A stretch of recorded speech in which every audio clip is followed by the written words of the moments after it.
pledge allegiance to the flag of the United States of America and to the republic for which it stands, one nation, under God, indivisible, with liberty and justice for all. Okay, we're gonna get rolling here with roll call / introductions. Present, we have Bob Gennady, thank you for coming out. Paul Langner, Dan Garrison, Rachel Berry, Chip Bubel, Robert Kaiser in the nick of time. All right, okay.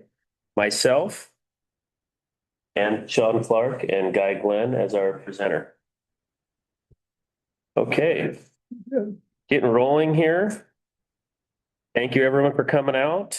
And we need to nominate a chairperson for our budget committee. Have any nominations? I'd like to nominate Paul Langner. You have a second? Second. Yeah. That's what you get for waiting, right? I mean, okay. Paul Langner as chair. And we had a second over here, and all in favor? Aye. All right. Okay, our elected chair here. I got two scripts I'm reading up here, guys. Apologize. Okay, our elected chair, budget committee, finance manager. That's you, Guy. It's me. Okay. Actually, your agenda is with the executive director, your report, sir, or as presented. Sir, thank you. Hopefully you guys have read my budget message. The only thing I really want to add to that is the fact that all things do look a little bit tight this year. I'd like to make sure everybody understands the unique position that we are in, having a port district here in our county.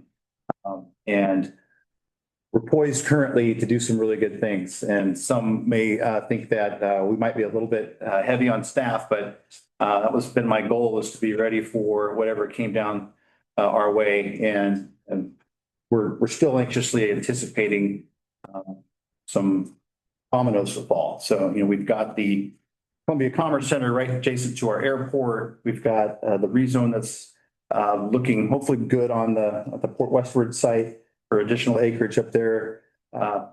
And we have a lot of opportunity down here in the St. Helens and Scappoose area with available property. So geopolitical landscape is affecting everybody, not just Oregon. And we're seeing it, we've been back in DC. We've been to the Oregon Public Ports Association meetings. We're hearing a lot of the folks are having the same issues with trying to even entertain prospects, just to even put quotes out there. We used to get a lot more things actively on the prospector site, which is run through the Oregon State OVDD, I believe it is. And even some of that stuff hasn't been coming through. And I actually talked to the ports programming manager for Business Oregon today. And she echoed the same thing. It's not just Columbia County. And then of course, there's also the thought that Oregon's not a very business friendly state to do business. So we're fighting a few different things, but I think the opportunity that we have is really good because once that domino falls, I think we get something out in Clatskin or out in Scappoose or anywhere really, but Scappoose close to Portland like that, I think that's going to be very helpful for ancillary businesses to the airport or whatever actually goes in out there. So we'll anxiously await for some of that to happen. We'll help drive that when we can.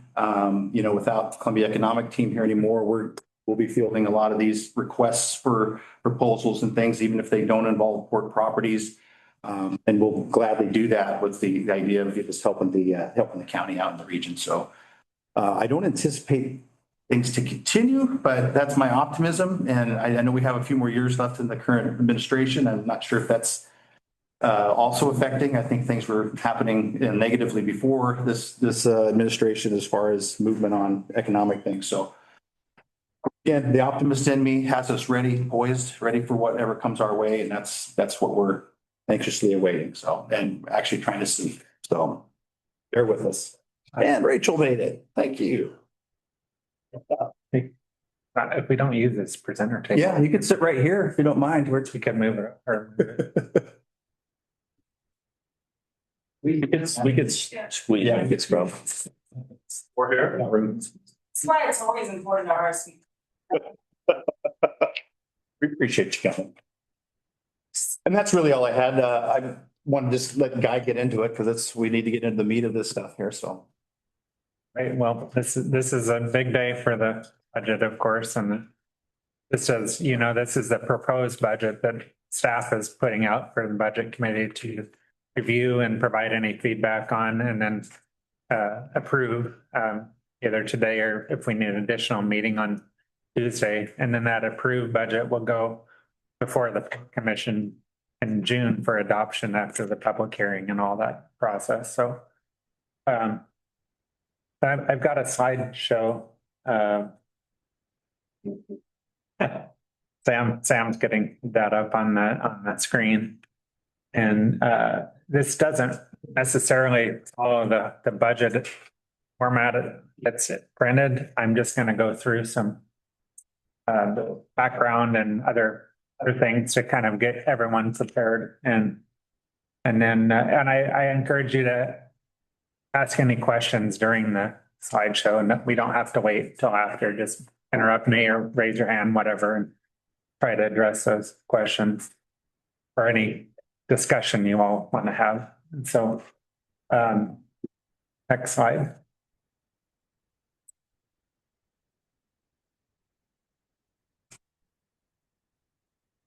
Anyway, we can go to the next slide.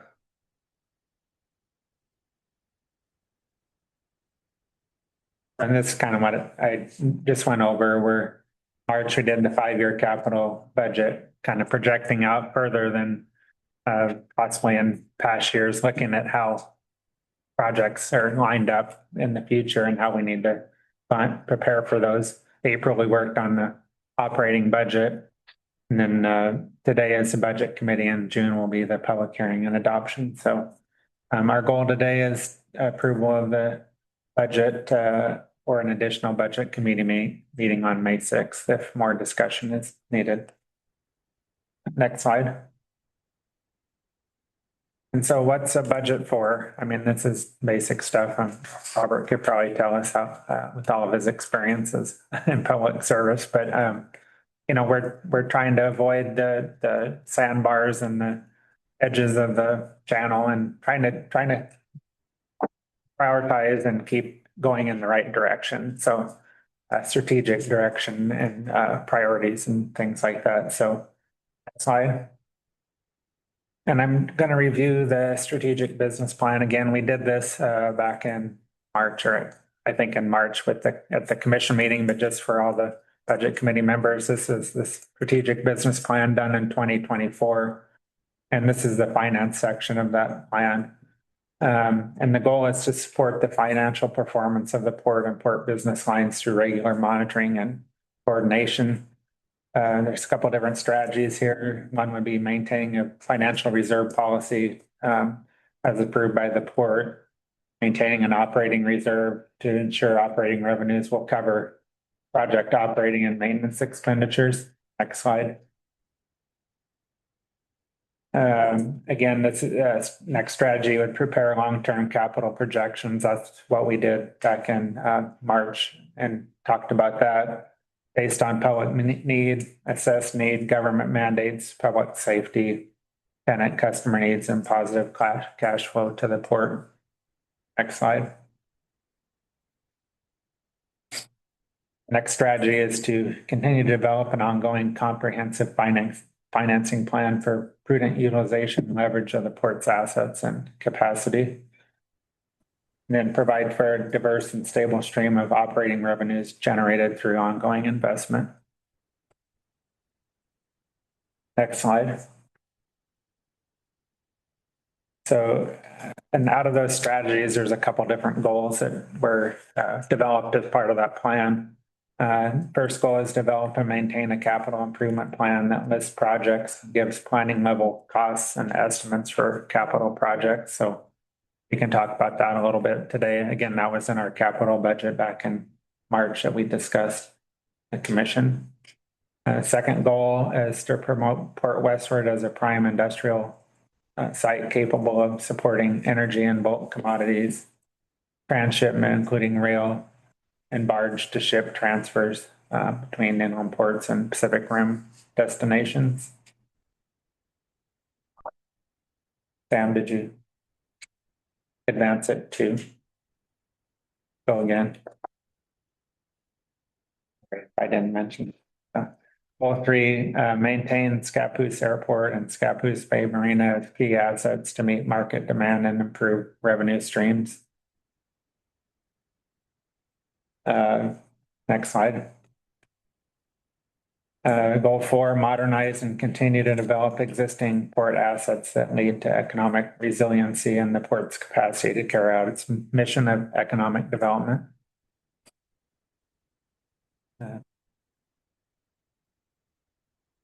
And then part of our meeting back in March is we talked about capital planning, meaning the funds to dedicate towards capital projects. And just to remind everyone what a capital project is, it's either purchasing, improving, constructing some kind of asset that has a life of more than 1 year.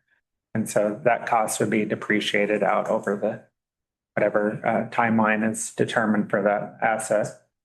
And so it's important to provide multi-year capital plans because as we know, projects take time to develop and complete. And just having the cash in your account doesn't mean that it's not allocated for something in the future. So that's kind of what we looked at it for the capital planning side of things. And so we want to look at like a comprehensive plan, like how we have all the assets at the port, different sites, different buildings, different condition of things. So we want it to be comprehensive and touch as many different parts of our operation as we can. Try and look at what's fiscally sustainable, what can we afford, what makes sense priority wise, and just ensure that ongoing effective management of our capital assets and long-term investments. Next slide. Just a refresher on reserves. Reserves are funds that we basically savings. There's two types of categories, you could say. Reserves as insurance, and that would be for unanticipated types of events that may occur, the downturn in the economy, something major happens like a dock gets run into, or, you know, just anything that comes up, we need to have funds there to absorb and mitigate some of that exposure. And that's considered insurance. Basically, it's like somewhat of an insurance role for the port. And then also reserves as a savings account, which I consider strategic reserves, and that's the holding funds for planned projects that aren't, that we foresee doing in the future. They're planned. We have understanding of what that project will cost, and so we can set those funds aside. So next slide. And then we talked about our 5-year capital budget and reserve fund summary. This is from earlier in the year. And so over the next 5 years, looking at roughly $17.8 million in capital projects, investing in there. And then our operating reserve and strategic reserve just happened to both come out around 3.9 million. The 3.9 on operating reserve is roughly half 6 months of operating expenses, depending on how many maintenance projects we might do in a typical year. And then just the Government Finance Officers Association, GFOA, just kind of a reminder, the budget is a policy document, it's a financial plan, it's a guide for operations internally. It's a way to communicate our priorities and things to the public, and internally as well. So budget has a lot of different purposes, and so it is an important process for us to go through each year. Next slide. This is a little more detail on some of the reserves. Kind of, I guess, when I look at it here, it's basically saying the same as the last slide, but the total reserves would be around 7.1 to 8.1 million. I have a range here instead of an exact dollar figure. So next slide. So for fiscal year 2027, which starts July 1st of 26 and goes through June 30th of 27, these would be the strategic reserves and operating reserve recommendation that I have. We have the general fund and we have these are all internally designated funds. They're not restricted funds like cities and counties have. We only operate with one fund, but we have or westward, the Pope and Talbot site, which is Railroad Avenue, the one that has the environmental cleanup on it. And then we have the property tax and that 975. I'm estimating we're going to be getting 500,000 or so a year. Well, that's about how much we'll get in this fiscal year. But I just shaved a little bit off to be conservative because that money can trickle in over time if there's past due taxes. And so operating reserve is again that roughly 6 months of operating expenses. So any questions so far? I know I'm kind of cruising through this. All right. Next slide. Now we'll get into the budget, and these figures are included in the printed material you have. So resources would be where we're getting money into the port revenue, and this is basically the type of where the money's coming in from. Beginning balance is over half of the pie, so that's the blue part on the right side. The next biggest slice is grants.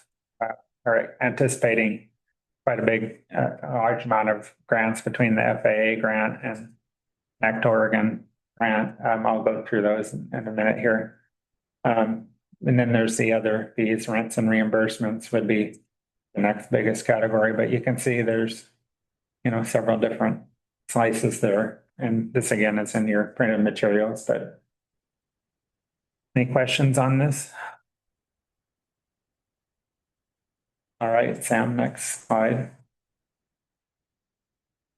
This is a little more breakdown on the resources. So the grants and reimbursements, you can see the dollar amounts on the right side there, with grants being over $7 million in FY 27.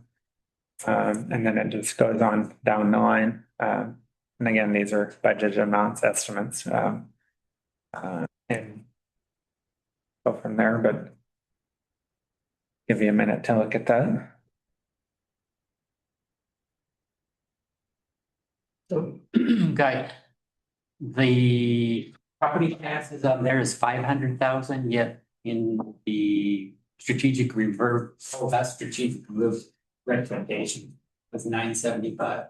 That's, for the reserves. That would include this year plus the tax for FY 27. So the two together. Okay. Did I answer your Yes. question? Okay. Any other questions?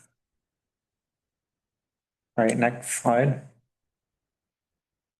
And then after this, we break it down. The last slide was the account that money came in. This is the actual site that money, that revenue is generated through Port Westward, the airport, Multnomah Industrial Park, Columbia City Industrial Park. You can see up there that Port Westward is definitely the highest at 33% of our revenue comes through Port Westward. And then Multnomah is the next one at 21%, and then the airport is 17% and so on. Any questions here?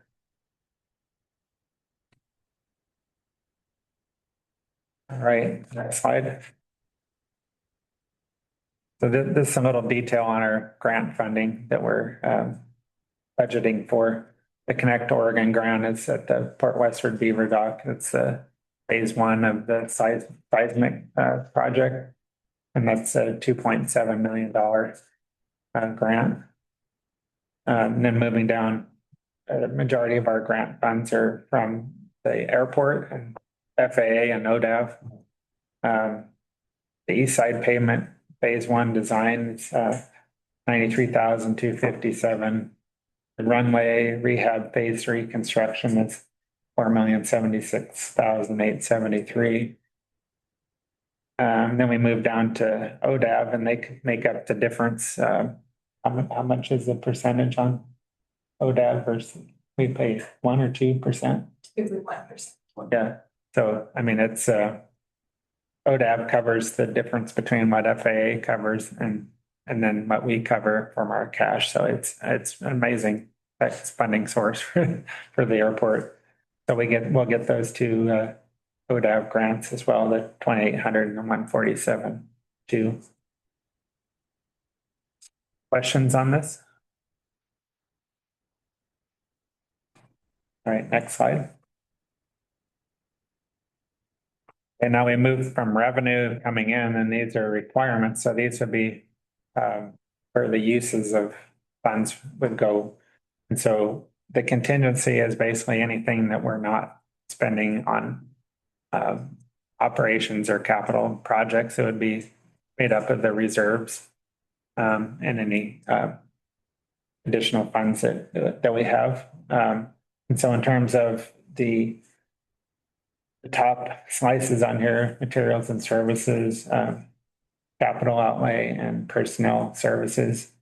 Our debt service is pretty low relative to all of our outgoing money. But this is just a down, and I'll get into a little more detail on the next slide. But any questions here?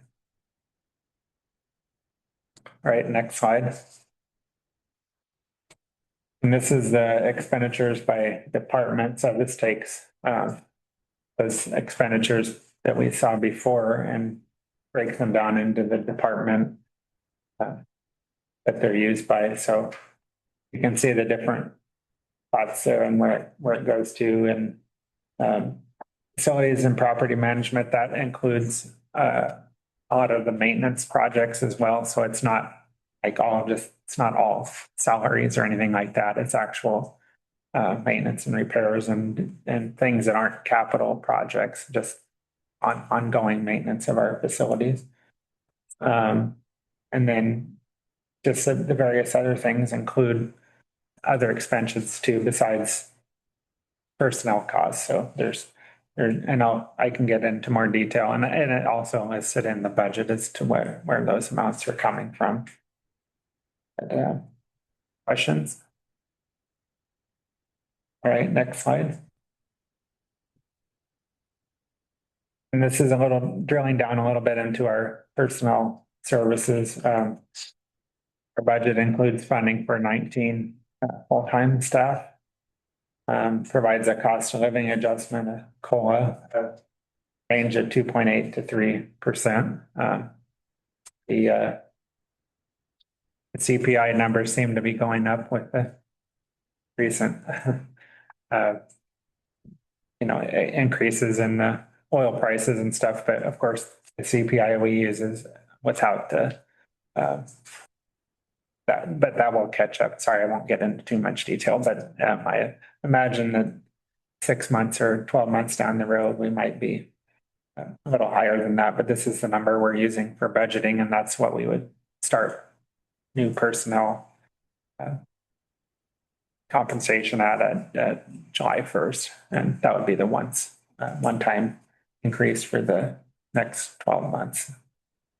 And on health insurance, we just went through the process with our insurance agent, and we're actually making a change there. Everything has kind of just happened recently in the last few days, but it'll be a 6.2% decrease in our health insurance premiums. We're switching from we were on a Regents plan through the Special Districts Association, and we're switching to a kind of a hybrid between Kaiser and the PPO plan.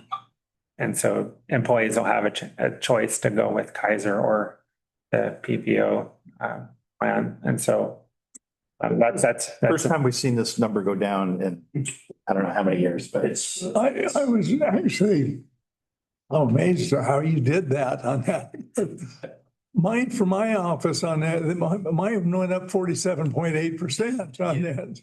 I'm on several plan benefits and the bigger ones they've all they're projected to stay down as well the following year. The one on the trusts I'm on that have to do with it. So good news, certainly. Yeah. One that other challenge we ran into this year is every way we turn, there's something, you give up something here, you get something there. And so like the health insurance companies, some of them cover legacy or OHSU, some don't. Provident, I mean, it's hard to get coverage like, we'd been accustomed to most. So many of them Yeah. have gone to such big deductibles on that the employees on that can't afford to have insurance on that because the deductibles are so large.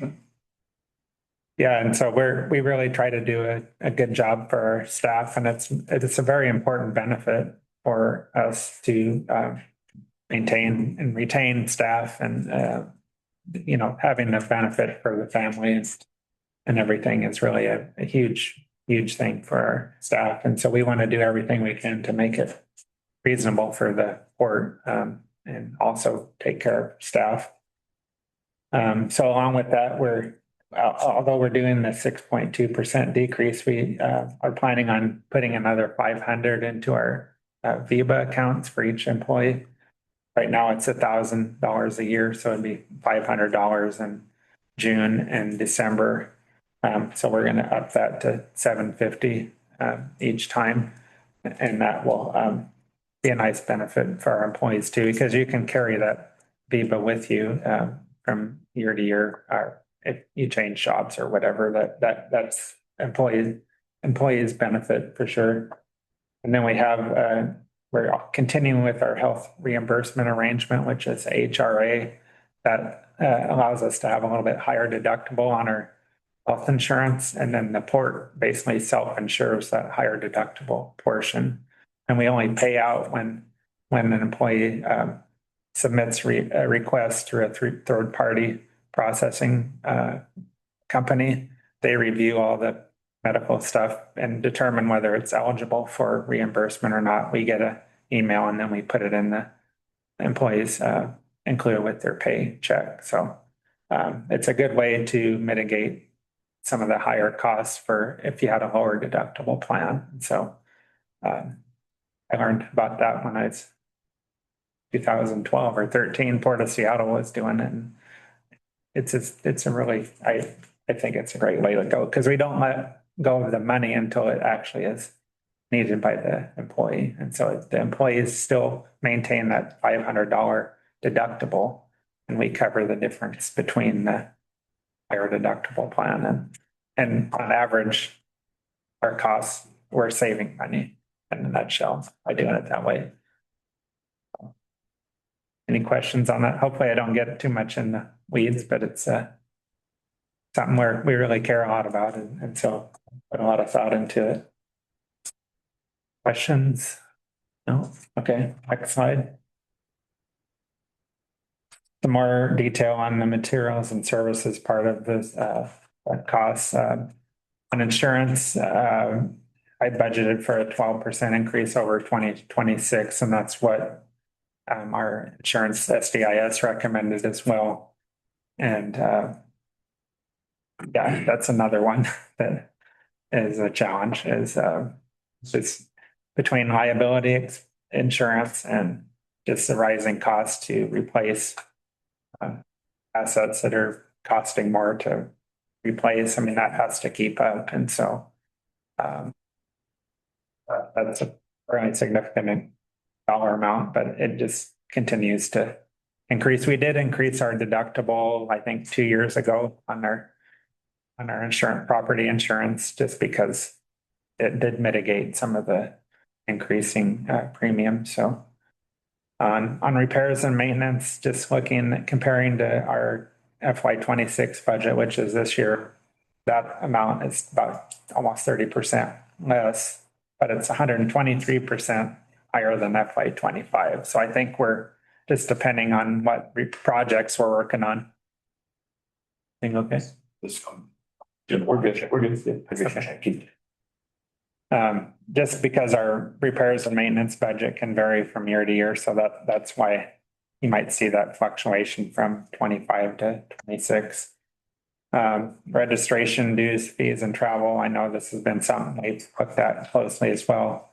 It's a 16% decrease from our 26 budget, but it's 61% increase over our FY 25 actual numbers. So again, it's kind of meeting in the middle there for this is for getting out and doing all, the networking stuff and getting, training or conferences or other things and being a part of all the associations that do a lot of good things for ports and infrastructure and all that.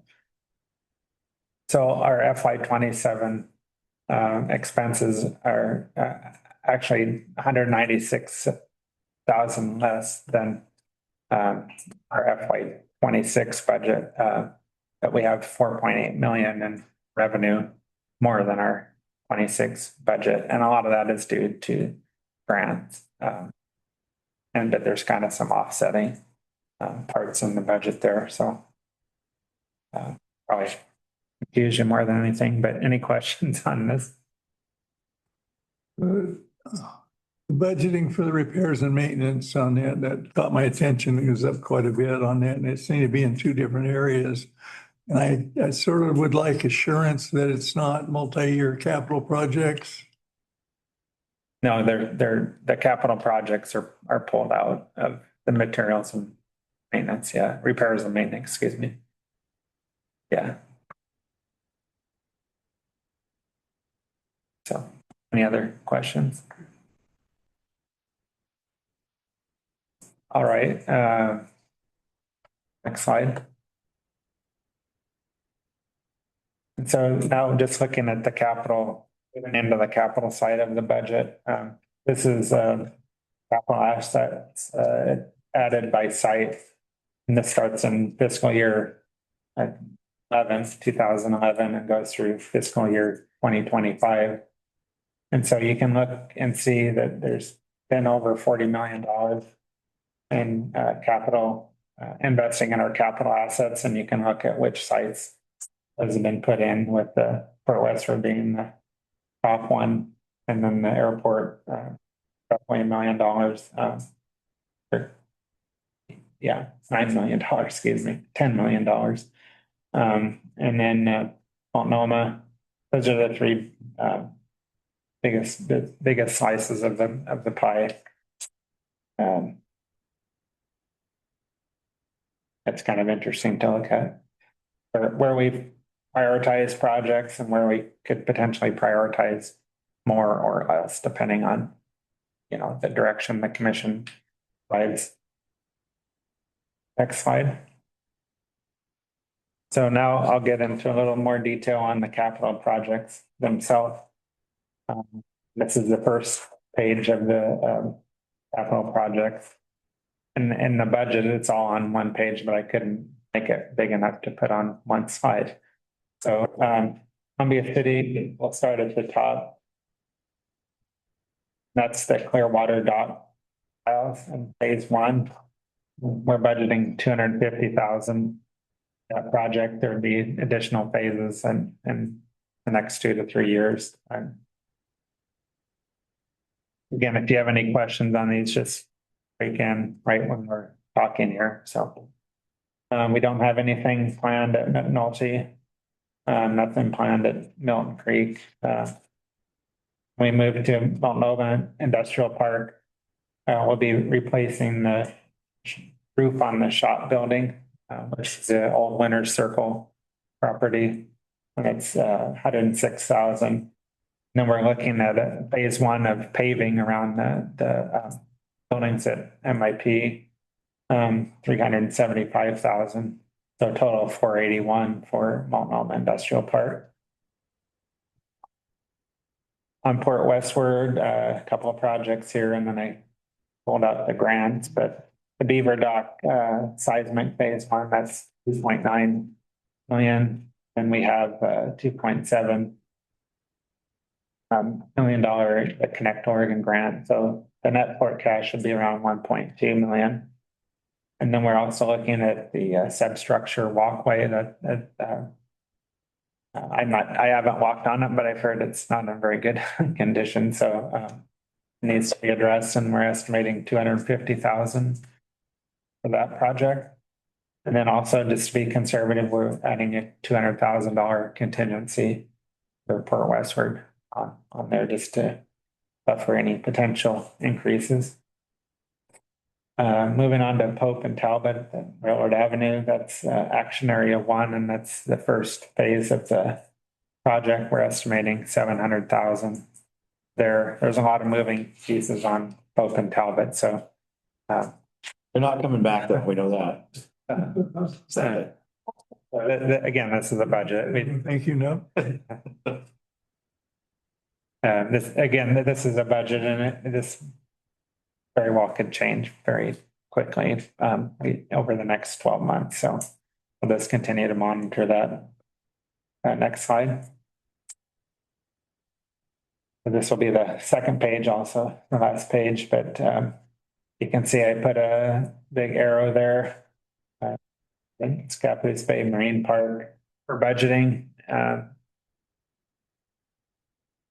haven't included any funds for capital at the marina, Scappoose Bay Marine Park. And so I really want some input on this from all of you. And, you know, this may not get resolved today or whenever, but I think we need to decide, you know, how we're going to budget for the marina going forward based on the study that was done and, you know, our concerns about the operating performance there.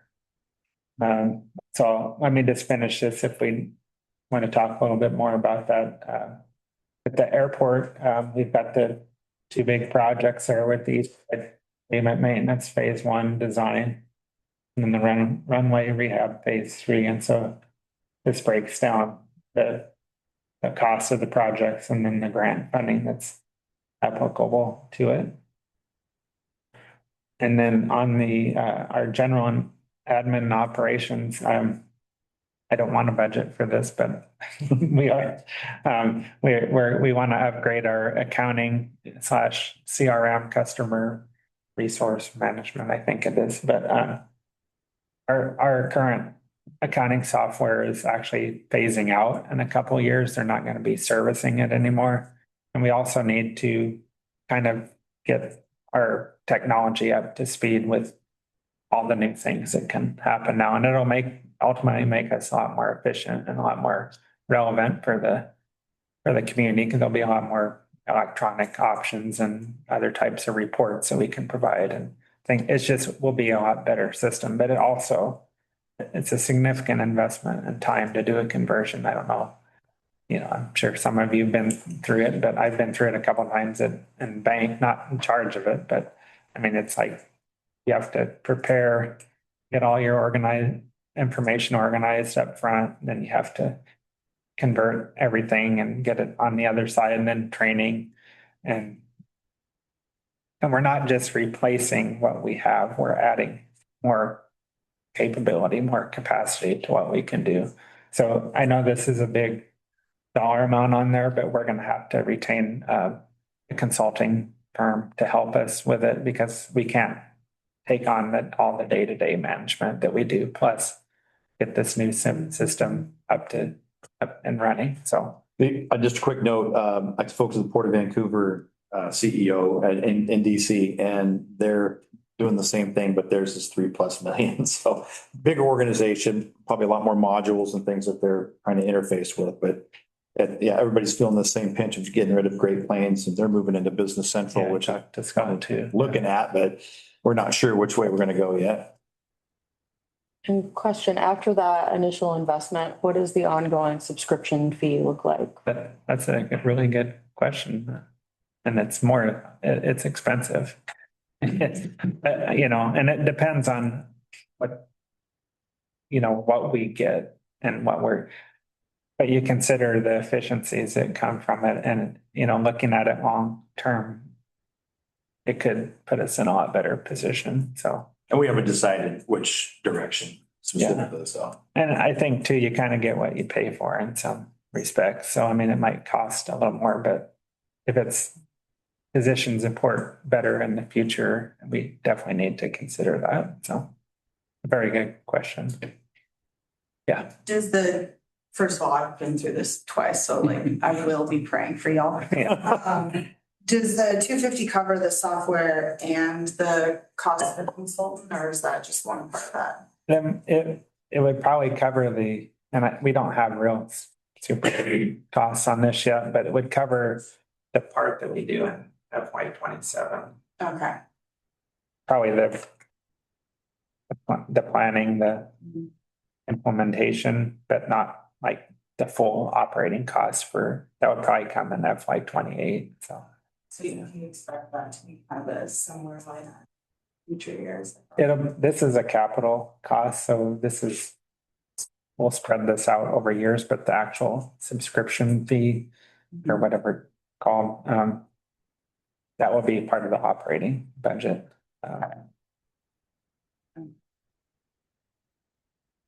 Have fun. I would, from my experience, I would say, your ongoing maintenance fees on the accounting system is going to be at least that, if not 100, 200,000 more. In every instance, I've been through 2 in my career, 3 actually. That's what always came up, is that people considered it a hidden cost, and too many times it gets overlooked, but Yeah. keep that in mind. It's a considerable amount to keep it maintained. Well, and having trained people that can solve problems is really valuable. But that, we have to develop our RFP that goes over all the details that just the scope of what we want.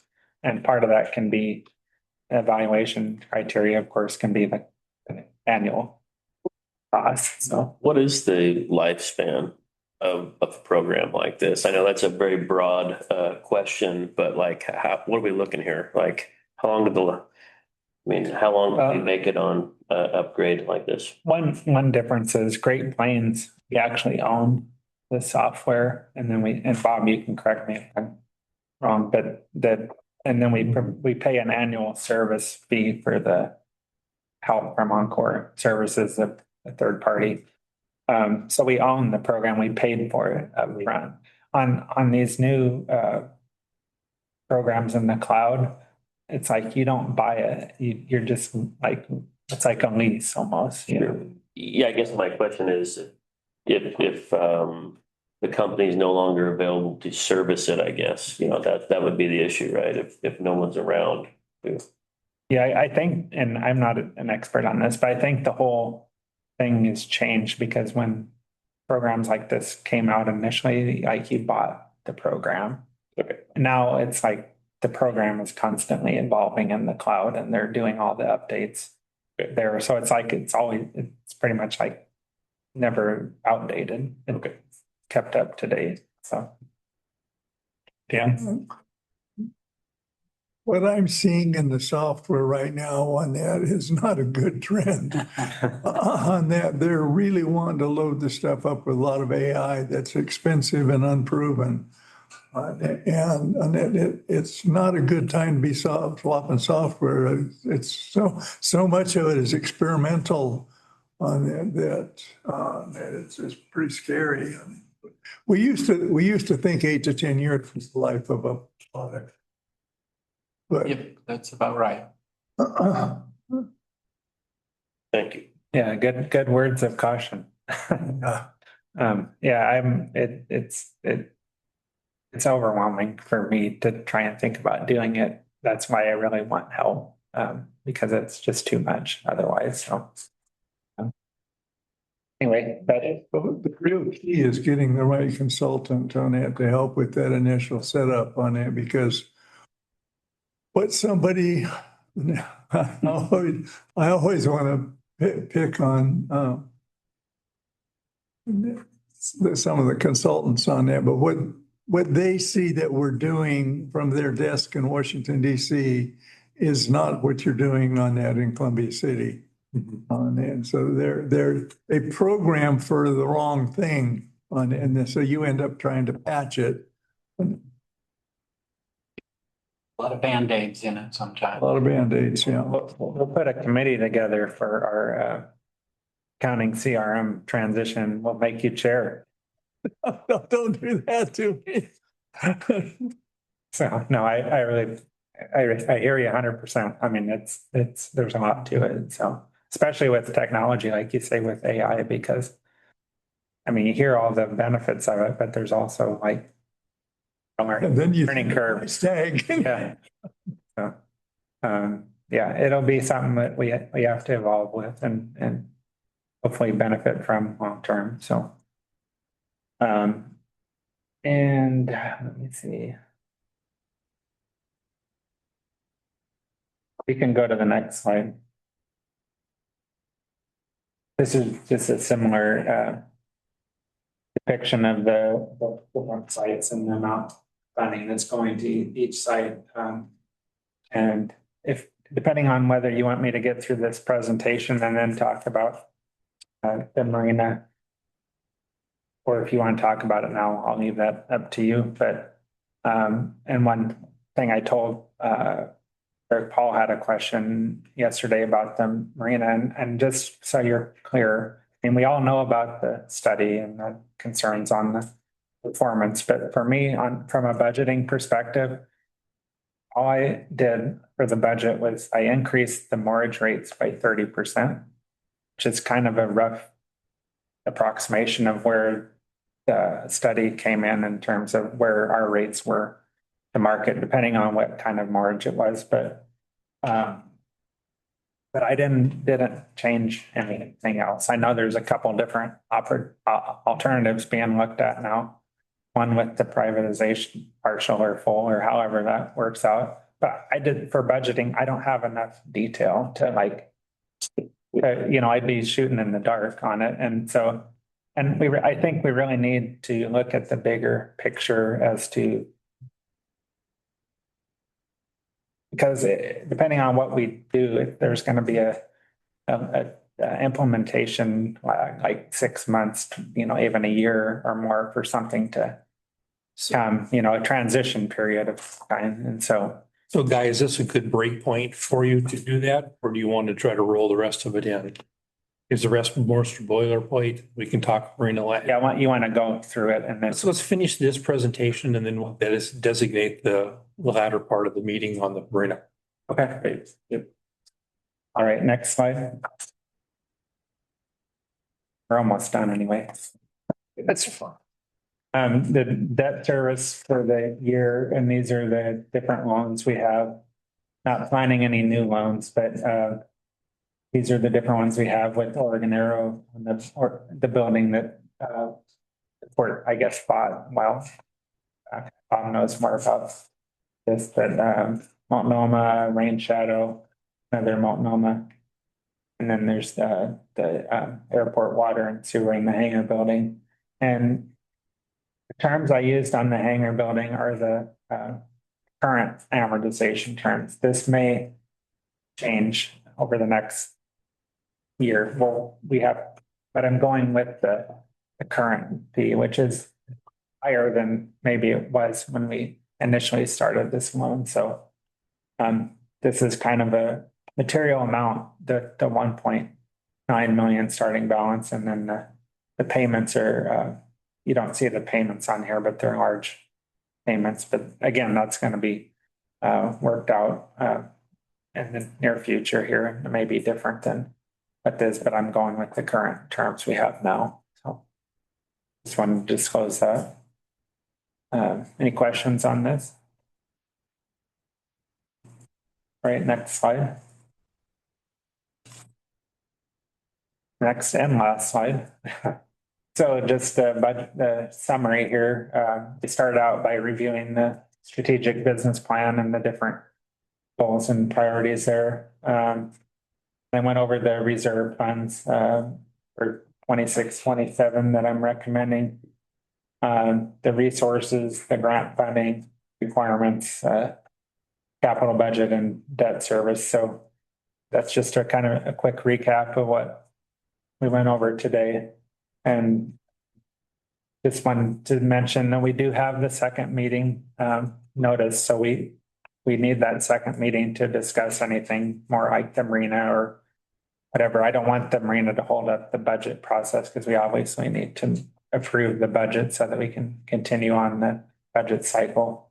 But so either, I would say today, decide if you need an additional meeting or if you want to approve the proposed budget as it is right now, that can be done today also. So also, thank you, Budget Committee members, for serving your community, and of course, commissioners too, for your service. We really appreciate all of you being here and serving on the committee. So any other questions for me?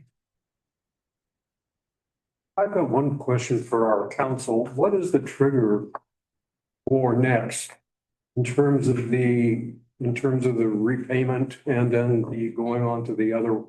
My understanding was originally that it was related to Army Corps of Engineers certification of their ability to go forward. Is that accurate? No, it is the project decision, yes or no. BAD. By them? On the project, by next. By next? Yeah. So they can And just, sit, well, that is deferred rent, so that is still rent that is owed by next. they could sit forever with that? Well, I don't think that would, I mean, they could, I suppose, but it wouldn't make sense from a business perspective. I thought with the Army Corps of Engineers, that was a trigger on that. Are you talking about the environmental impact study Yeah. being finished? Yeah, that's done.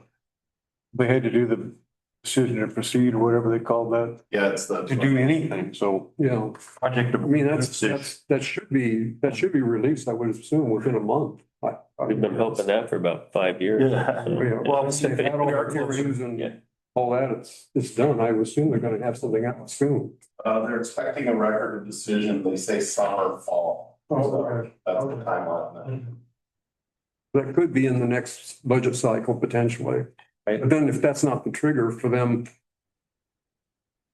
okay.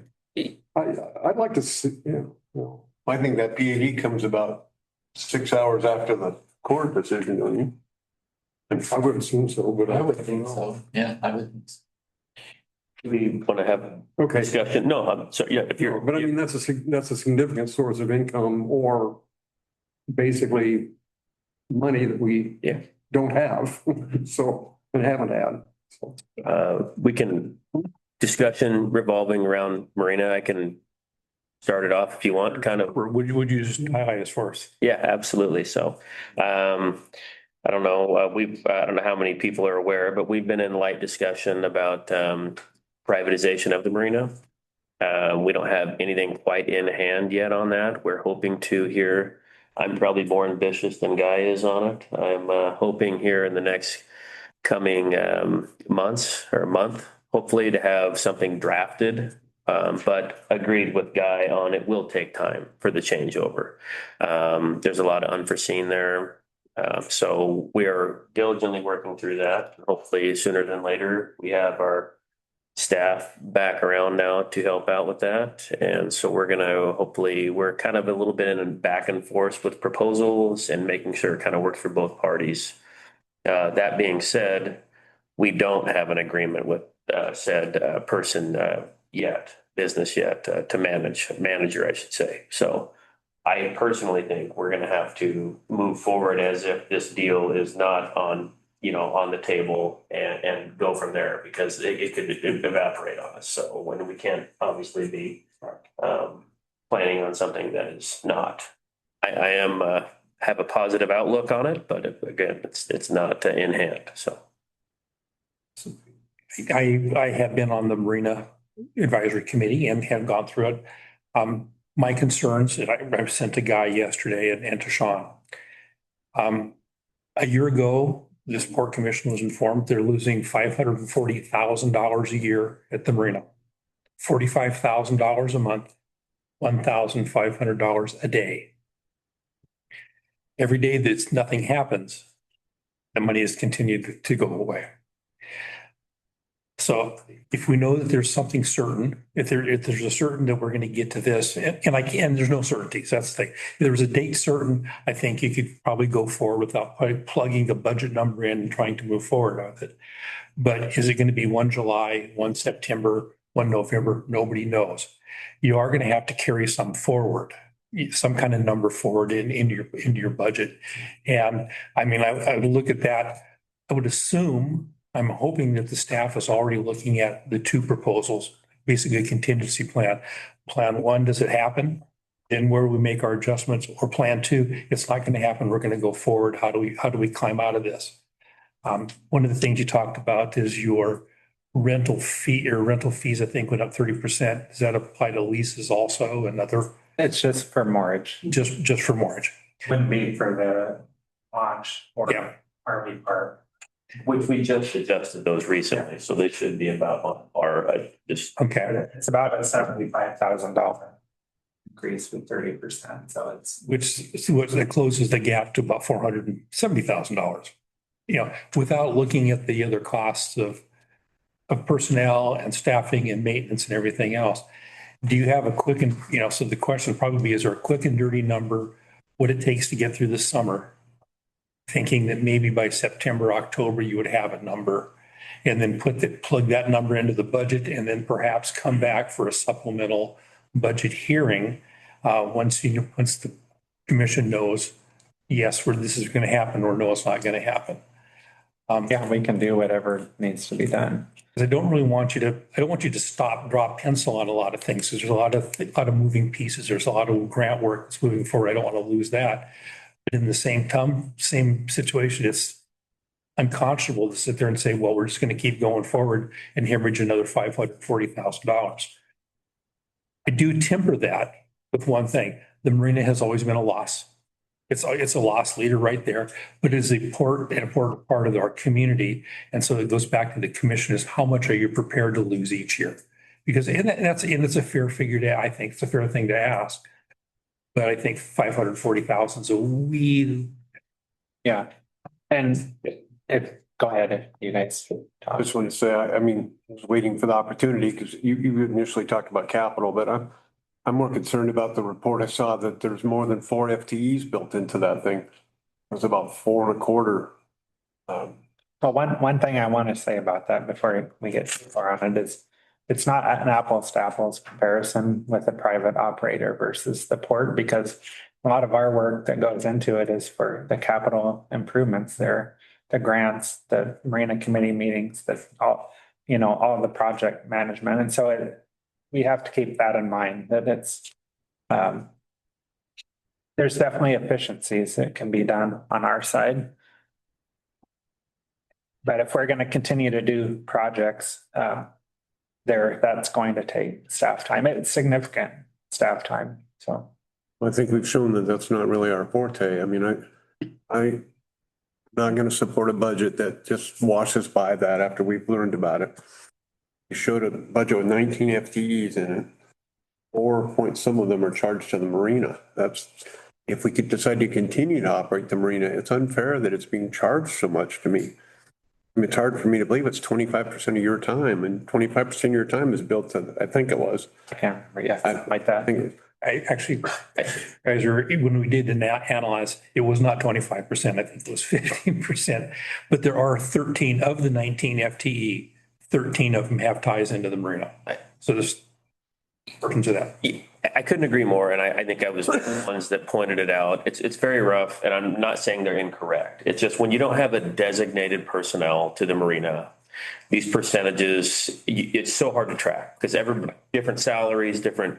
So and not to skip ahead here, but I guess we're to the point where we're discussing on how much money do we need to float to X day to hope this deal materializes potentially. Is that kind of? And if it doesn't, I mean, the two choices to me are not privatizing or contracting. It's not really privatizing. It's just be contracting operations or running it the way we have been. Well, the way we have been doesn't work. Yeah, we can't do that. Yeah, that one's possible. It's going to be with less FTE. Right. Yes. Yeah, guys, Guy and I, we talked, he's got some numbers where we've trimmed it down to like 35%, where we've hit the number. Yeah. Much more palatable, where I think you'd more happy with. But you know, things might get a little shaggy out there, you know, the line might get a little longer. Things might not look as sharp as they normally do. But the issue is gonna be, where did you put those? I mean, if you're not being charged of Marina now, if you just move them to another department, we did nothing. They either have to find a way to fund themselves or go away. Or, I mean, or we're back at 19. It doesn't really matter where it's charged to. It just matters that.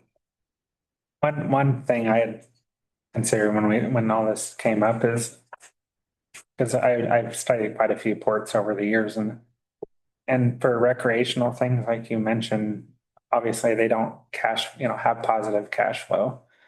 But if we could peg a number that we want to work for subsidizing that marine park, and then work backwards from there. Say we're gonna do a 250,000 or something, and then work backwards. Maybe that could help inform us on any changes we need to make. And there'd probably be a transition period too, where would have to invest in some technology or something, for better reservation systems or, more efficiency. So there might be some upfront costs that we have to look at, but, I think we can potentially hit that number if we're creative enough and can figure it out. So. Obviously, we're trying to get to, net neutral with the facility would be ideal, right? Or potentially making some type of small amount of money would be our goal there, or covering capital improvement projects, whatever those are. And I think, go ahead. Well, no, the capital improvement is what we need somebody here to Exactly. write and take care of. Yeah. And, and get those grants so that they get done. I mean, we will remain the leaseholder, and that's how we will get those grants. That's the whole point, right? But to me, and I know this is not in hand yet, but I feel confident, maybe I'm the only one, but that we have a suitor that will work down here. And as far as realistic capital improvement projects, I would like the lessee to tell us what those are and what he feels, because this person literally is coming in to manage this whole thing hands off. That's the whole point, right? And that was the whole intent of him in the middle of we're kind of had a little bit of light back and forth, but the whole point is to make sure we don't have a ton of staff time down here. So this said person will be managing that. And the more people you have hands-on it, then you're back to where you started. So it kind of defies the purpose. I do agree with you. We still will, from a certain foot level, I don't know what that is yet, for grant purposes, overseeing capital improvement, there will be need there, but I hope it's a fraction, because that's the only way it makes sense, right? I mean, that's the whole intent. massive capital improvement doesn't make any sense on our biggest loss. I couldn't agree more. Yeah, I mean, yeah. How does that private contractor, he doesn't have a staff to do grant writing all the time, full time? I mean, Yes, take care of it's just built in. yeah. It's the last place we want to improve as far as make it bigger is the place we're losing the most money. Yeah, I agree. I mean, I feel confident this said individual manages a marina almost verbatim size of what we have. I feel confident. We're just kind of getting the ball rolling here with it.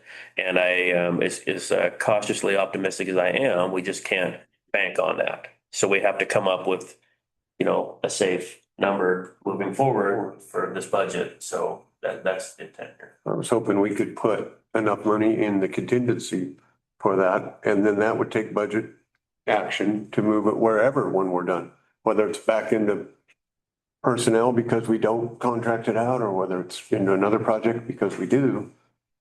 We could earmark some of that contingency. That would force us to do something. But could you speak a little bit to the head count? We have, Miriam can weigh in on this too. We have a ton of deferred maintenance that, we're constantly trying to play catch up on. So the work orders don't stop. They're constantly getting stuff that's, oh, this building's this age here, we need it, oh, that's our responsibility, oh, that's the tenants. Do we want to do this? Do we want to sub this out? Does it make sense for our, paying a government employee to do this? Should we contract it? So we constantly trying to do some of those weighing. We got internal bidding that we do where we're, Amy's got us, Miriam and Elizabeth working on what's going to cost our staff to do this versus hiring, somebody to do the mowing. So we'll continue to do stuff like that to see where it makes sense to put our people, but we do have a lot of work to do. I'm not saying that just to protect our current positions, but it's out there. The only point with that would be, my goal is to see less people. It's my goal to see it financially successful. If what you're saying is true, maybe that funding that we need to look for to help pay for those people is coming out of capital, right? Some of those capital projects is kind of what you're saying. Or if we need if we're going to move those people from supposedly they're at the marina now, we're going to move them to other areas. That needs to be reflected in that department's budget. And maybe that's a big capital project, is catching up on old deferred maintenance. But it would be more accurate and more true to what's happening. And some of it wouldn't be true capital, right? I mean, some could be maintenance, some capital. But how many positions, how many FTE would be involved in just these deferred maintenance projects? Because again, by your own internal, parts of 13 FTE here are targeted to the marina. So let's say we collapse that down. I bet you're always going to need someone to oversee that marina and to do the grant and grant management. That's an important piece, and I get that. But there seems to be some opportunity there to save, basically save some money there. You don't need some people, or the people, if you need to redeploy them because you've got some other project coming on, I'm all for that. I mean, and you should keep, but if there's not a project coming down the road, I'm kind of worried about what it is. I mean, if this was private industry, I'd hate to say it, but they'd be furloughed. We'd have to let them go because you just can't afford to keep them around just because we want to keep them around.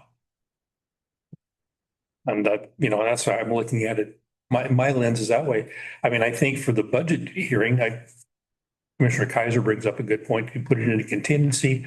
I don't know. Do you just roll a roll number in to get it for the first 3 months, and hopefully by September 1 or October 1, there's an answer to move it forward, knowing that you're going to come back here. There's going to be another budget committee once the things have rolled out, figure out what you're going to do. At the same time, have the executive director developing 2 contingency plans. What happens if it happens? What happens if it goes through? What happens if it doesn't? With a real hard look at how many people do we really need if this happens? How many do we really need if it isn't going to happen? And then on the one, if it is going to happen, the board's going to maintain it, then how do we get solvent as quickly as we can? And then and have his presentation to the commission to say, here's how much that we're prepared to lose annually to support this recreational piece. Because all your sister boards are doing the same thing. Totally get that, but it just seems extreme for this board, the amount of loss. In my opinion. No, this is a really great discussion. And I look at it as basically an allocation of resources. So, I mean, if we already have staff working on projects at the port, we want them to work Marina or Columbia City or, and so it's really kind of mapping out where we could use those resources and, not just now, but like 1, 2, 3 years down the road if we work on projects and prioritizing things, but. I'm sorry. So go ahead. No, please, please. Well, no, you first. I was gonna go in a different direction. So The question comes up is there a budget, there's a hole in the budget or a line item, it has to be marine park, it says for projects. Yeah. Is it safe to assume there'll be no projects until this is resolved? So put 0 in there and then come back for budget meeting once if there's going to be a project. I think the challenge is there is some safety issues there that need to be addressed. And it's kind of like remodeling a house. When you start to dig into one area, then you find, something else has to be done. So Is that a capital project? Miriam's Is it a capital project or a maintenance project? It's a good question. I mean, it depends on what it is, but I don't know, Sean, if you want to speak at all to what the projects are, the safety issues, or if Miriam wants to. I think we need to decide, yeah, that was kind of the hope of the Marina Planning Committee, was to help get us focused on what needed to be done. And then, of course, I think we got a little sidetracked when this late hour offer came in. And I was hoping to have a recommendation from that committee for the budget. The timing just didn't work out. As far as how we need to focus. And of course, we all know spend less, but is it the gangway? Well, maybe we don't necessarily need the gangway right now, but the ADA is tied to this grant that we got the ADA kayak platform for that still sits, and we haven't implemented that. We have some obligation to, having received some of that grant funding, to put that into use. And with the gangway begats the walkway issue, where if the new gangway has to sit on walkway, that's not up to snuff to be able to set that. So one of the ideas is we just kind of start working on the walkway with the idea of investing a little bit for maybe 50 feet of it towards the floating homes. And then at least we've got a resting place for when, and if we do get a grant, that looks really good to place a new gangway. So if my personal opinion is, any maintenance down there should be, I would like the new lessee to perform the maintenance. They have maintenance staff doing that. I think it'd be significantly cheaper. I do realize that there's some grant things attached. I don't have all the information on that, but I think it would be crazy to tear into a project, me personally, that we're getting ready to quote unquote have somebody managing this thing, that the whole point of the bid was to have him take care of that. Now, if he comes to us and says, hey, I need X amount of dollars for this project, we can calculate those costs. It just, we'll be right back in the weeds with, I got 13 people down here working on this. But I'm not trying to, that's my concern. I mean, this is how we, and it's not really so much, it's just how we operate as a public-private entity here. It's just how it goes. I mean, let's be honest. I mean, a private sector situation, it's you can just operate differently. It's just what it is. I mean, so I would hope that it won't take 2 to 3 months to come up with a deal on paper with this said person that wants to run this. He seemed very eager, and hopefully we can have him come down there, walk the dock, and say, yeah, X, Y, or Z, I need this much money. And when you have a hard number, we know what it is, right? I mean, we know what $25,000 is $25,000. When $25,000 morphs into $250,000, then it's, that's different. That's personal opinion. So is it fair to say, though, for the budget meeting that we're in today, there's a project list. This is capital projects greater than 1 year. If you held that at 0 and just did maintenance down there, the regular ongoing maintenance, just like nothing had happened, just until you get to, let's say, the 1st of September, 1st of October, and that's fair, and then you'll know whether you go forward or not. And if the number needs to be in that capital line, what is that? Yeah. The Marina Committee has met numerous times. We keep on hearing about the $600,000 for the gangway. Keep on hearing about that. We don't know if it's scalable or not. If it's not scalable, then I wouldn't want to get into it. Then you're committed. You're in for the whole thing. Are you into the 600,000 or not? Well, obviously that money isn't there. So where do we go from right now? If the goal is to sit there, if today's goal is to leave with the budget moving forward, do you put 0 in that line and move forward and say everything's maintenance until you have this ironed out and then come back and meet? Yeah. I mean, You put a placekeeper number in there to say, okay, you can do 100,000 of capital improvements. I don't know what those are. That's the trouble. what would be the peril of leaving at 0, I guess, is a question I have, and having to come back to the well potentially if we have to, because there was an unforeseen. Got a grant. Is there, I mean, Well, just because I don't know. So. yeah, I mean, that's why we have the emergency for the reserves. If there's something, and we can always, like Robert, Commissioner Kaiser said, make a commission decision to designate some of those, what we would consider reserves towards a project that was unforeseen. one thing I will say is on the private mortgage, the grant possibilities are basically zero.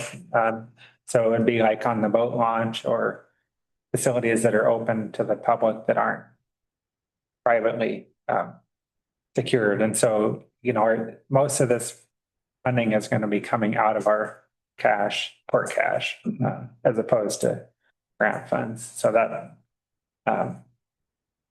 just looking on, I think that's a part of the agreement we really have to consider is, longer term, if we get into an arrangement with a contract type arrangement, what is our liability going to be on the facility going forward, 3 to 5 years out from now? What are we potentially looking at? And that doesn't include dredging, of course, and because that takes it off the map. That's like over $3 million, and that doesn't even touch the channel going from the marina out to the Columbia River. So, there's just a lot of considerations there. I mean, personally, I hate to see the private mortgage go. I mean, it's a beautiful site out there, and the community obviously loves it. And, but at the same time, we have to be financially prudent, and this isn't our money. This is the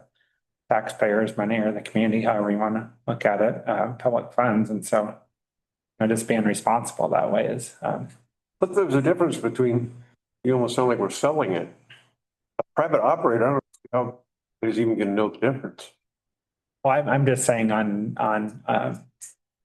capital improvements, because I don't think the private operator is going to be putting in hundreds of thousands of dollars into capital improvements out there. Isn't that kind of what you're negotiating right now with them, is they would identify the improvement, they would bring it back to the port representative to say, okay, we need about this kind of capital improvement. Then the port commission either looks for the money or looks for the grant to do that. I mean, that's the private public partnership that most people use. Right. And that would be this year. I'm not trying to be argumentative. I'm just looking out 3 to 5 years or more, saying, what are we kind of committing ourselves to? Because obviously there's longer term costs to beyond just maintenance. There's stuff that has to be replaced or modernized. So. I mean, docks are a depreciating asset, right? Absolutely. You put it in the water, you're losing money. So, and we know that, right? We just have to make sure we're doing our best to manage that and be net, zero. These projects, a lot of it will hinge off of how the labor, how all this stuff's getting done down there is a lot of your costs. Lumber is pretty cheap. That's not the issue. It's how it's getting done is a lot of the issue. And it's not to some of our fault. It's just what it is. I mean, so that's where I do feel like we would save a lot of money having it be under a private partnership. And you have to consider that the permitting now is when you do maintenance, it has to comply. And so there are additional costs that there. Agreed. Yeah, I know, especially, agreed. How's that sound? I mean, I think we're all in agreement that there's a certain component of the port staff that is going to be dedicated to kind of making sure the marina runs. But is it part of 13 FTE or is it 1 or 2 FTE? Right. And, that anyone could argue with the number that we came up with in the study, and it varies from year to year depending on the projects going on there. But, even if you trim that down 100,000 or 150,000, I mean, it's still a material amount of money that we're allocating towards the marina. So it probably looks so bad too, because we hadn't really tracked it before, so we don't really know exactly what our estimated losses were specifically on the marina up to before last year. And also the study came right on the heels of doing a major improvement project too. So I just was thinking about that while we were talking. When BST did that study, we were still in the midst of and finishing up what we did down there. And, most all of Miriam's time was dedicated to that, managing the contractors and the grant stuff. So that was I think a highlighted year, but also, good wake up call for us to focus on it and decrease that exposure as best we can and decide what we want, how much are we willing to lose on a recreational site that won't, make money and hopefully just gets us close to net zero. I have a couple questions. So about to that point, I think when we think about like what supports economic development, I know we talk a lot about like getting to zero, getting close to that. I don't disagree with that. But I also want to make sure we're thinking about the broader economic development that happens because this exists. And I don't necessarily know what that number is either, but like to what extent are there people then going out to other parts of the Columbia County economy and spending money in the local economy that wouldn't otherwise if this existed? I think that's an important question to be asking about, like how worth it this is. So that's just a thought. And the second thing, to what extent would a private contractor be able to do like due diligence in determining what these projects would be? Can we reasonably trust that they would be able to like? Yeah, so definitely not a private contractor on docks. I've been around a lot of them and stuff. I was in the maritime field for a long time. They're pretty basic situations. There are certain things with your driving pile or whatever, but as far as replacing just structure itself, not a lot to it. You could go to pretty much, you could go to a hall, any Carpenters Union Hall or anywhere like that, which I, believe this gentleman does. And you could, there, not a lot going on. I mean, so we, one of our tenants is Evenson, Evenson's. There's a pole yard right there. You could use, we have a lot of access too. I mean, so as far as like, how big a deal is it for basic maintenance? It's not so much, but just, I don't know who stated it, but when you start tearing into stuff, if you have bad logs or floats, some of that stuff gets subbed out. But as far as like big money, not so much. It's like if you do a major project where you're having to file for permits and widening the dock and driving pile, when you start having to do those type of things, you're millions of dollars because the companies that are going to come in, they're not coming in cheap, and there's only a few of them that do it, and you're going to pay a lot of money to do it. And it just, with our current situation, I don't remember who stated it, we're maintaining a bathtub essentially. We are. You can't dredge the channel outside of it. Our lease is a little square, and that's it. We can't, so there's contamination outside of it. Is it worth it to the community? Personal opinion, yeah, I think it is. When people think the Port of Columbia County, they think that. They don't think anything else. They don't think about Claskenai. They don't think about any of these commercial projects other than where do I take my boat to? That's it. Unfortunately, I'm not saying that's all the community, but South County, and I know, Robert is on here about South County. I'm just a Claskenai guy, but that's what they think. When they go there, that's what they interpret it as. So it is very personal. Personally, I think it is very important we maintain a footprint there, and I'm hoping, crossing my fingers, that we can make it a neutral type thing, or if we're in the red $50,000 one year because we did a major improvement, I think that's plenty acceptable. It's just there's a marina not more than 30 miles from us that has arguably not near the real estate we have that makes a significant amount of money. And again, it's the way we are forced to operate is why some of it, but I think it's just a doable thing. And just to reiterate, for people that came in late to the marina discussion, I know amongst the commission, the question is not should there be a marina.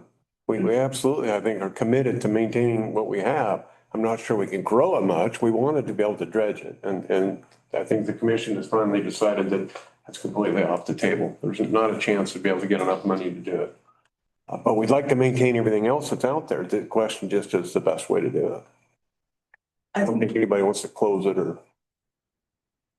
I think my concern would just be making sure that we like maintain that balance of like getting as close to zero as we can while also maintaining like the broader economic value, and also just doing due diligence and making sure that any kind of operators like, that double checking his or their work is maintenance, adding additional like FTE that we're not anticipating in this conversation right now. We'll just I also trust you guys to consider this question and such.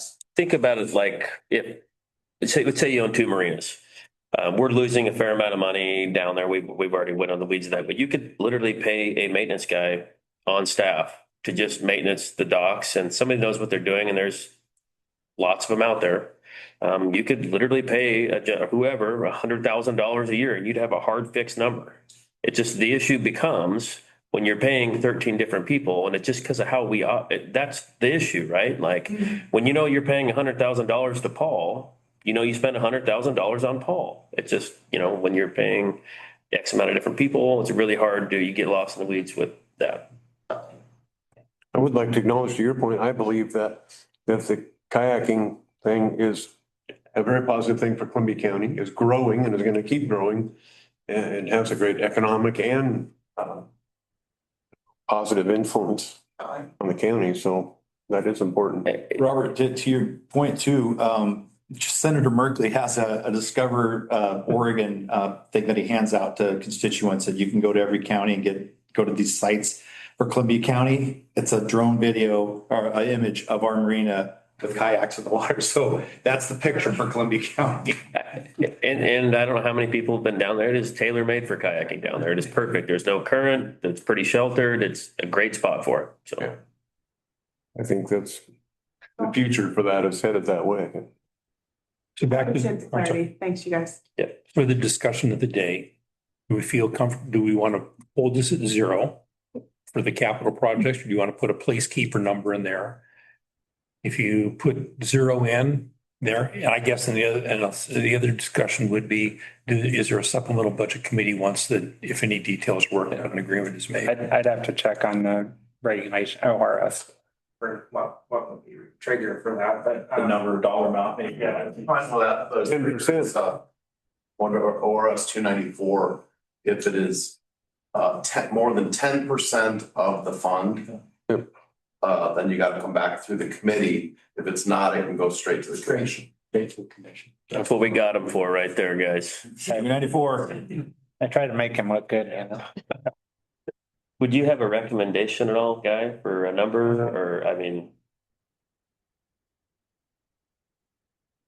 I don't really, I mean, it's 0. It's 0 now, and we make that decision when and if we have a decision to make. I think you really should have something in there. You know, you're gonna have costs of transition on that, and I think you should put something in there on that. I mean, with the new operator taking over, there's gonna be costs of that transition on that. And I don't know, and $250,000 of what keeps popping into my head on that. I don't know that I have any basis for that whatsoever on that. It's just that it seems like a nice number today. On that 10 minutes from now, it may be a different number, but I think you should have a number that is at least somewhat a serious number on it.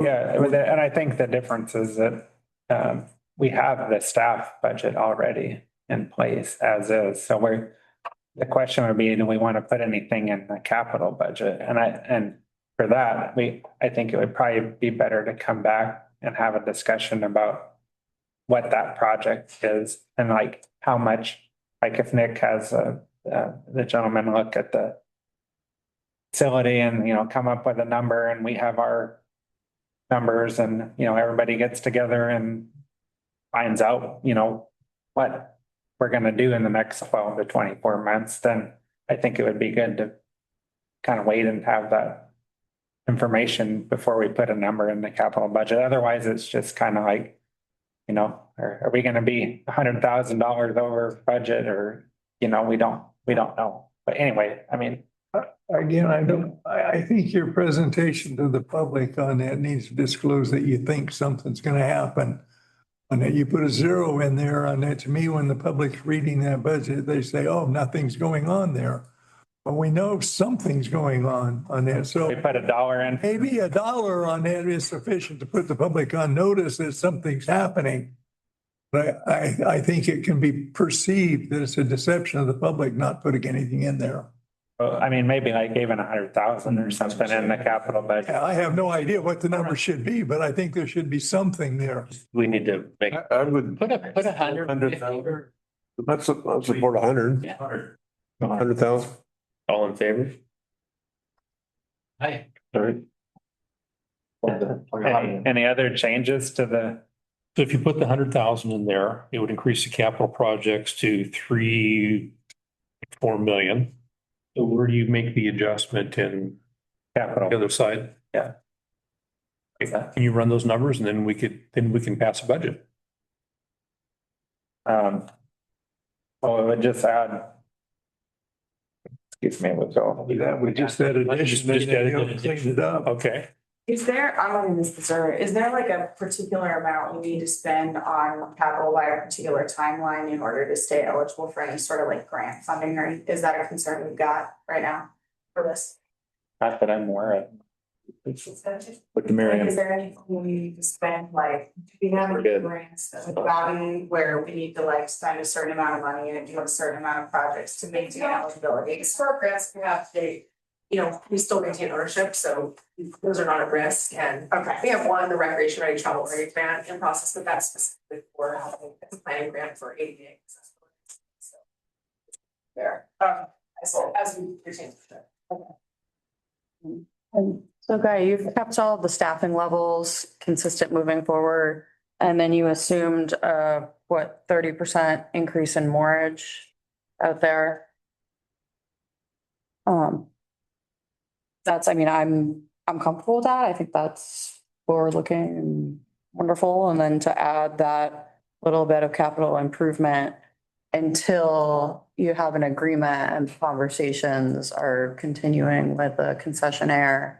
And just question for me, not being part of those conversations, concessionaire would be operating the marina and also the RV park. Not necessarily the RV park. We have another tenant that potentially could manage that. The RV park, I don't want to speak for Sean, whoever's managing that. I think it's a lot lighter lift than the marina itself. But we have a plan in place there. We have not executed it yet. Thank you. Is that fair to say? Absolutely. Yeah. So is there also a plan to split RV separate from the marina? Yes. I think that's been, at least when I was on board, that was always a concern. You couldn't get a good read on what it's really costing you. Yeah, person we're in discussion with wasn't too interested in. He said he would if he had to, but it wasn't like he was wasn't too excited about that. But yeah, so they would be separate to my knowledge. And there would be a question too, even on there's a lot of questions on the transition with our accounting and pay stations and software systems. And but also there's the marina is less than the private mortgage is less than 50% of the revenue. And a lot of the revenue comes from the parking as well. And so I'm assuming that we're considering that would go with the marina operation. Parking? Yeah. I don't think so. No, we're again, I don't want to have Amy and everybody back around our people that handle leases, and we have Bob back there as well. We're going to have some discussion surrounding that and how that will look. I don't know why we would have somebody take something over that's pretty turnkey to my knowledge as far as the parking goes and stuff. I don't see it making sense to have money change hands multiple times. That would still mean a cost for us too. Sure. I mean, that's where I think it's good to sleuth out all these details because there are a lot of different. Yeah, I'll have to speak with you guys on what our overhead is on that parking situation, what that looks like, and Yeah, I know recently the opening fishing or whatever, we had parking tickets galore out there, from what I understand, and we've had some calls from the public on that. For doing this. Fair disclosure, I was on the marina board when they put the new boat ramp in and it took the marina operation over. And at that point in time on that, the state said we couldn't charge a launch fee, and so we didn't charge a launch fee, we charged a parking fee. But it was said that was going to go to a sinking fund for dredging. The parking fees. I was in the commission when they did that and it did for a while. And then at some point, the dredging costs got so out of whack that we gave up the whole idea of the dredging fund. And again, I'm not aware of, I don't know. I don't know how, if that was actually repealed or if they just quit doing it. Quit doing it. I don't know exactly what you. I think maybe legal needs to check into that to see. Yeah, we had 3 of the $5 allocated to dredging or. There was something, yeah. Yeah. So back to today's meeting on budget. Okay, so what we're looking at, if my summary is correct, for the capital projects under S Bay Marine Park, we can add $100,000 to that. And then if we go back to the very page 13 of our budget document, under the expenditure side, the capital outlay would increase from $3,316,465 to $3,416,465. And to offset that, rents and reimbursements, would we increase that by another 100,000? Yeah, it would just come out of the contingency, I think, right, Bob? That's where it would fall out of this continuum. Okay. Yeah, perfect. So if we made those moves, then the budget would be in balance. Mhm. And none of that affects the millage rate for the tax, setting the tax base. No. So if we could get to that, that would make our budget complete and to move forward. Yep. I'm going to work on those numbers, and also I'd like to have members of the public would like to say anything. Ralph, here's your chance. Come on. No comments from the public? Anybody online? No?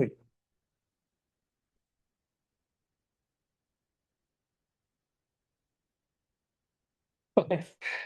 There's a great script in front of us here. And is there any, I'm sorry, I asked members of the committee and the commission, is there any other budget questions you have about the budget itself?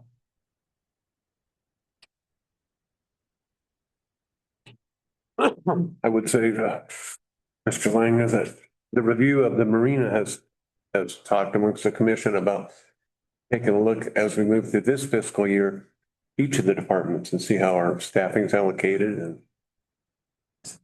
try to make it more true cost. So this is kind of a little bit of a wake up call, I think, for us all. Thank you. Yeah, and as well as that will be built in with the new accounting system to better track personnel costs. Time. I would just say with that, as you're going through like the RFP process, I do wonder if some of these other functionalities can be broken, like if there's a Salesforce mechanism that kind of brings all of this, since you're already, while you're at it, you might as well. It'll simplify a lot of things. I mean, not, I'll have to get trained on it, but Like, will it make it easier to like keep track of like RV rentals and all of that as well? Or is that gonna be a separate process? it'll depend again on what the scope is and how much, and we might not be able to do all the bells and whistles the first year. Might have to, phase some of those. They're like modules or add-ons to the program, so. I think that would be a big thing to look at, even though it might be a little bit more expensive upfront. I feel like it would save a lot of efficiency if those systems could all talk to each other and. Yeah, One accounting system. I agree 100%. Yeah. Yeah. And again, have fun, I'm always enjoying. Well, our current system requires a lot of manual stuff to get into our system from other systems, so hopefully we'll be able to bridge some of those. Some of us are still sticker shock, but we'll get there. Yeah. Guy. Yeah. So back to the script. Back to the script. Would the motion that's proposed still meet with the corrections? The 30.3. 30.3. And make. Sure. Bob, you can correct me if I'm off. Would it go up? Well, I think with the rounding, it should be fine. And that's The rounding way you rounded it, it would remain the same. Yeah. So is there anyone or on the committee who wishes to make a motion to that the Budget Committee of the Port of Columbia County approve the proposed budget for the 26-27 fiscal year in the amount of $30.3 million. I will move that we approve the proposed budget for the 2026-2027 fiscal year. Second. Mary Ann, second.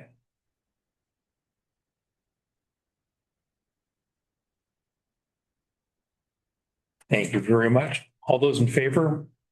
Aye. Aye. Any opposed? Same sign. Now for the tax levy. We're looking for a motion to approve the Budget Committee for the Port of Columbia County approve the wrong side. I'm sorry, we need to we'll have a discussion on that. I move the Budget Committee for Port of Columbia County approve property taxes for the 26 to 27 fiscal year in the rate of 8.86 cents per $1,000 of assessed value, the permanent tax levy. I move. Second. A time for discussion on this one because I should have had led the discussion beforehand. Is there any discussion on that point? Hearing none, we'll take the vote. All those in favor of assessing the levy assessment, is your right to say aye. Aye. Any opposed, same sign? Perfect. Held my nose. With that, we have concluded our adjournment. No second meeting? You can go. I'll be here. I can zoom in. Hold on. I would assume that the commission will call a second meeting if there's a budget adjustment, which if need be. Still on the calendar, it's still noticed, so until we cancel. You guys ahead of time. May 6th. Meeting adjourned. Right, meeting adjourned. Did it for you.